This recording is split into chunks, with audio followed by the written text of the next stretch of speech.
श्री कृष्ण गोविंद हरे मुरारे, हे नाथ नारायण वासुदेवा। विजया एकादशी।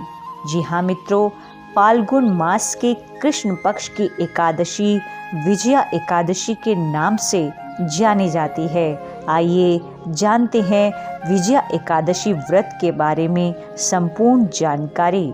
विजया एकादशी व्रत कब करें, क्यों करें, किस विधि से करें, व्रत का फल क्या है और व्रत का पारण का समय अर्थात व्रत खोलने का ठीक समय क्या है, इत्यादि सारी जानकारी आपको देने का छोटा सा प्रयास है। वीडियो पूरा अवश्य देखें।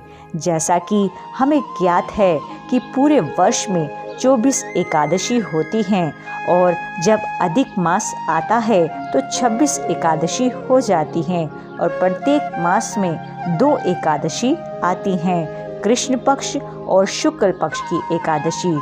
दोनों ही एकादशी का अपना नाम और विशेष महत्व और व्रत कथा होती है।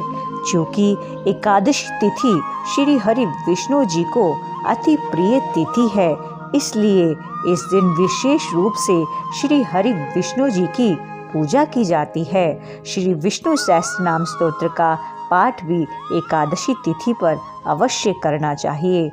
आइए जानते हैं विजया एकादशी किस दिन और किस समय पर शुरू हो रही है, व्रत रखने का सही दिन कौन सा है।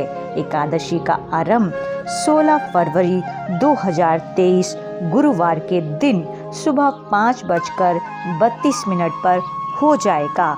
एकादशी तिथि का समापन 16 एवं 17 फरवरी की 2023 शुक्रवार की रात्रि 2:49 पर हो जाएगा। अतः द्वादशी युक्त जो एकादशी व्रत रहेगा वह 17 फरवरी को रहेगा। जी हाँ, वैसे तो 16 फरवरी को संपूर्ण दिन एकादशी है, तो किसी पंचांग में 16 फरवरी का व्रत भी मान्य रखा गया है और वैष्णव मत के अनुसार 17 फरवरी दिन शुक्रवार को विजया एकादशी का व्रत रखा जाएगा। और यदि व्रत 16 फरवरी को रखते हैं तो व्रत का पारणा 17 फरवरी अर्थात व्रत खोलने का जो समय है वह प्रातःकाल 8:01 से 9:18 तक रहेगा। और यदि व्रत 17 फरवरी को रखते हैं तो व्रत का पारणा 18 फरवरी 2023 को प्रातःकाल 7:16 से 9:16 तक रहेगा। इस दौरान व्रत खोल लेना चाहिए।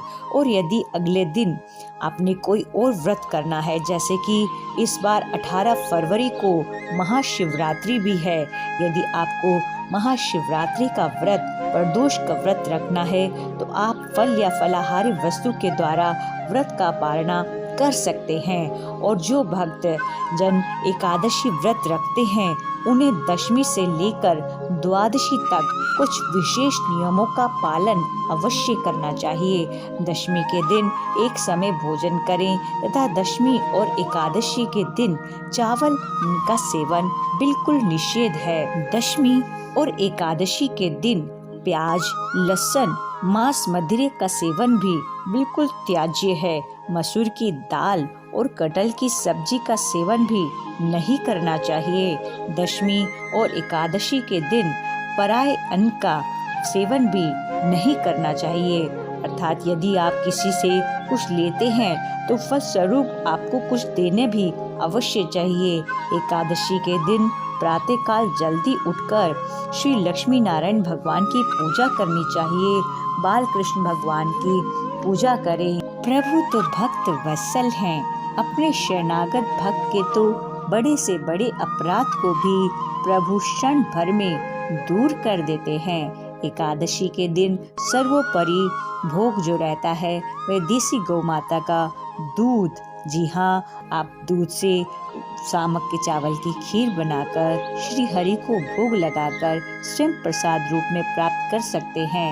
एकादशी के दिन अथवा किसी भी दिन आपके द्वार पर कोई याचक भिक्षा मांगने आए तो उन्हें भी खाली हाथ ना लौटाएं, कुछ फल दक्षिणा अवश्य दें और यदि ये ना दे सकें तो एक नमस्कार ही दे दें। एकादशी के दिन में सोना नहीं चाहिए और एकादशी की रात्रि में यथासंभव जागरण अवश्य करना चाहिए। श्री हरि के नामों के कीर्तन करें। एकादशी व्रत के निर्णय के बारे में हमारे धर्म ग्रंथों में कुछ नियम बताया गया है जो कि सभी वैष्णव भक्तजनों को अवश्य पालन करना चाहिए। हमारे धर्म ग्रंथ में एकादशी व्रत 2 प्रकार से होता है। पहला प्रकार होता है संपूर्णा और दूसरा प्रकार होता है वृद्धा।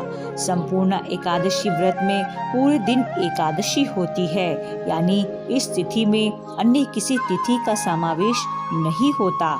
इसे संपूर्णा एकादशी कहा जाता है। और दूसरा प्रकार वृद्धा एकादशी व्रत का होता है। वृद्धा एकादशी में पुनः 2 प्रकार बताए गए हैं, एक पूर्व वृद्धा और दूसरा परावृद्धा। पूर्व वृद्धा एकादशी का अर्थ होता है 10वीं युक्त एकादशी। यदि एकादशी के दिन अरुणोदय काल में अर्थात सूर्योदय से पहले 10वीं तिथि लगी हो, 10वीं तिथि का अंश मात्र भी रह गया हो, तो ऐसी जो एकादशी है वह पूर्व वृद्धा दोष युक्त से मानी जाती है। इस एकादशी को हमारे धर्म ग्रंथों में जो है वर्जित बताया गया है। ऐसी एकादशी का व्रत जो फल है इस व्रत का, वह दैत्यों को बल प्रदान करती है, जबकि द्वादशी युक्त जो एकादशी का होती है वह हमारे धर्म ग्रंथों में सर्वदा करने योग्य बताई गई है। जी हाँ, यह एकादशी हमारी भक्ति को भी बढ़ाती है। इसलिए भक्तों को, जो वैष्णव भक्तजन हैं, वे सदैव परावृद्धा की जो एकादशी है उसका पालन करें। ऐसी एकादशी का पालन करने से हमारी भक्ति में वृद्धि होती है। 10वीं मिश्रित युक्त जो एकादशी है वह पुण्यों का क्षय करती है और द्वादशी युक्त जो एकादशी है वह हमारे पुण्यों की वृद्धि करती है, पाप का क्षय करती है। तो प्रयत्न पूर्वक हमें जो है द्वादशी युक्त एकादशी व्रत का ही पालन करना चाहिए। एकादशी व्रत की इस विशेष जानकारी को आप अवश्य अपने मित्रों, अपने परिजनों को भी शेयर कीजिएगा। जय श्री कृष्णा, जय मदन गोपाल।